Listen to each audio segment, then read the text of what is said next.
আয়াতে আল্লাহ পাক বলেন ওই খাবারটা কেমন হবে?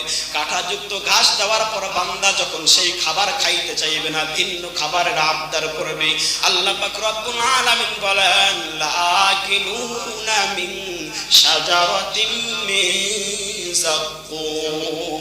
যাক্কুম নামক একটা ফল দেওয়া হবে, কাঁটাযুক্ত ফল, এমন দুর্গন্ধ ফল, বান্দা ওই ফলটা মুখে দিতে পারবে না, ওই ফলটা গিলতেও পারবে না। ওই ফলটা খাওয়ার পর বান্দার অবস্থাটা কেমন হবে? লা ইউসমিনু ওয়া লা ইউগনি মিন জু। আল্লাহ বলে ওই ফল বান্দার কোনো পুষ্টি যোগাবে না, বান্দার শরীরের কোনো উপকার হবে না, ক্ষুধা নিবারণ হবে না। ওয়ালা ইউগনি মিন জু,